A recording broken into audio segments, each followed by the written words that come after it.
അഞ്ചാം ക്ലാസ്സിലെ തജ്വീദിൽ 2 തരം ഹംസകളെ കുറിച്ചാണ് പഠിക്കാനുള്ളത്. ഹംസത്തുൽ വസ്ൽ, ഹംസത്തുൽ ഖത്ത്. ഹംസത്തുൽ വസ്ലിനെ കുറിച്ച് ആദ്യം പഠിക്കാം. വഖ്ശൗനിൽ യൗമ. ഹംസത്തുൽ വസ്ലിന് ഒരു ഉദാഹരണം വഖ്ശൗനിൽ യൗമ. നി എന്നതിന് ശേഷമുള്ള ഈ ഹംസിനെ ഉച്ചരിക്കുന്നില്ല, ചേർത്തി ഓതുമ്പോൾ ഉച്ചരിക്കുന്നില്ല. എന്നാൽ വഖ്ശൗനി എന്ന് വഖഫ് ചെയ്യുന്ന പക്ഷം അൽ യൗമ എന്ന് ഹംസയെ ഉച്ചരിക്കുന്നു. വഖ്ശൗനി എന്നതിൽ വഖഫ് ചെയ്യുന്ന പക്ഷം അൽ യൗമ എന്ന് ഹംസ ഉച്ചരിച്ച് തന്നെ തുടങ്ങുന്നു. ഇപ്രകാരം ചേർത്തി ഓതുമ്പോൾ ഉച്ചാരണത്തിൽ വരാത്തതും തുടക്കത്തിൽ വരുന്നതുമായ ഹംസക്ക് ഹംസത്തുൽ വസ്ൽ എന്ന് പറയുന്നു. മറ്റ് 2 ഉദാഹരണങ്ങൾ കൂടി നോക്കാം. ലി നഫ്സി ദഹബ്. ലി നഫ്സി ദഹബ്. നഫ്സി കഴിഞ്ഞ ദഹബ് എന്നാണ് ചേർത്തി ഓതുമ്പോൾ ഉച്ചരിക്കൽ. എന്നാൽ ഇദ്ഹബ് എന്ന് തുടങ്ങുമ്പോൾ ഇദ്ഹബ് ഹംസയെ ഇ എന്ന് വ്യക്തമായി ഉച്ചരിക്കുന്നു. ഈസ ബിനു മറിയം. അടുത്ത ഉദാഹരണം ഈസ ബിനു മറിയം.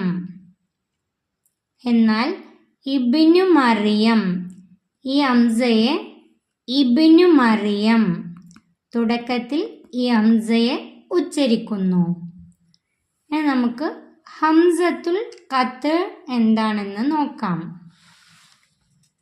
ഹംസത്തുൽ ഖത്തിന് ഒരു ഉദാഹരണമാണ് ഇസ്മുഹു അഹ്മദ്.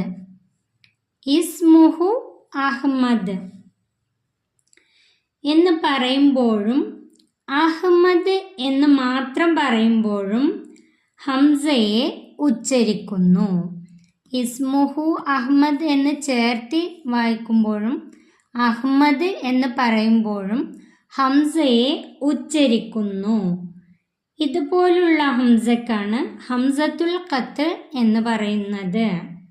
അതായത് തുടങ്ങുമ്പോഴും ചേർത്തി ഓതുമ്പോഴും ഉണ്ടാകുന്ന ഹംസക്ക് ഹംസത്തുൽ ഖത്ത് എന്ന് പറയുന്നു. മറ്റൊരു ഉദാഹരണം നോക്കാം. ഫി അഹ്സനി തഖ്വീം. അഹ്സനി എന്നതിലെ ഈ ഹംസ ചേർത്തി ഓതുമ്പോഴും ഉച്ചരിക്കുന്നു, തുടങ്ങുമ്പോഴും അഹ്സനി എന്ന് തുടങ്ങുമ്പോഴും ഈ ഹംസ ഉച്ചരിക്കുന്നു. ചേർത്തി ഓതുമ്പോൾ മൊഴിയാത്ത ഹംസയെക്കുറിച്ച് ഇനി നമുക്ക് ഈ പാഠങ്ങളിൽ നിന്നും കഴിഞ്ഞ വാർഷിക പരീക്ഷയ്ക്ക് വന്ന ക്വസ്റ്റ്യൻസ് നോക്കാം. വഖ്ശൗനി എന്നതിലെ ഹംസ. വഖ്ശൗനി എന്നതിലെ ഹംസ ഏത്? പൂരിപ്പിക്കാനുള്ള ക്വസ്റ്റ്യനാണ്, 2 മാർക്കിൻ്റെയാണ്. നമുക്കറിയാം വഖ്ശൗനി എന്നതിൽ ഇഹ്ശൗനി എന്നാണ്. വാവില്ലാതെ പറയുമ്പോൾ ഇഹ്ശൗനി എന്നാണ്. ഈ എന്നാണ് ഈ ഹംസയെ ഉച്ചരിക്കേണ്ടത്.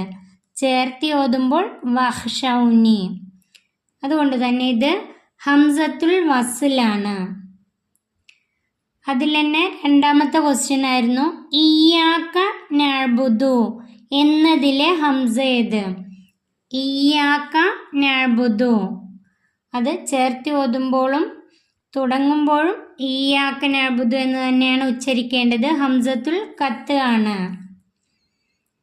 ഇനി അതിൻ്റെ മുന്നത്തെ വാർഷിക പരീക്ഷയുടെ ക്വസ്റ്റ്യൻ പേപ്പറിൽ ഉണ്ടായിരുന്ന ക്വസ്റ്റ്യനാണ് ഇബ്നു മറിയം. ഇബ്നു മറിയം എന്നതിലെ ഹംസ. ഇബ്നു മറിയം എന്നതിൽ പാഠത്തിൽ പഠിച്ചിരുന്നു അല്ലേ, ഈസ ബിനു മറിയം എന്ന്. ഈസ ബിനു മറിയം എന്ന് പറയുമ്പോൾ ഈ ഹംസ ഉച്ചരിക്കുന്നില്ല. എന്നാൽ ഇബ്നു മറിയം എന്ന് തുടങ്ങുമ്പോൾ ഹംസ ഉച്ചരിക്കുന്നു. ഹംസത്തുൽ വസ്ലാണ്. ഹക്കീമു ഇതിലെ ഹംസ. ഹക്കീമു ഇതിലെ ഹംസ ഏത്? ഇത് അക്കീമു എന്ന് തന്നെയാണ് തുടങ്ങുമ്പോഴും ചേർത്തി ഓതുമ്പോഴും ഉച്ചരിക്കേണ്ടത്. ഹംസത്തുൽ ഖത്ത് ആണ്. ഓരോന്നിനും 2 മാർക്കാണ്. തുടങ്ങുമ്പോഴും ചേർത്തി ഓതുമ്പോഴും ഉണ്ടാകുന്ന ഹംസക്കാണ് ഹംസത്തുൽ ഖത്ത് എന്ന് പറയുന്നത്.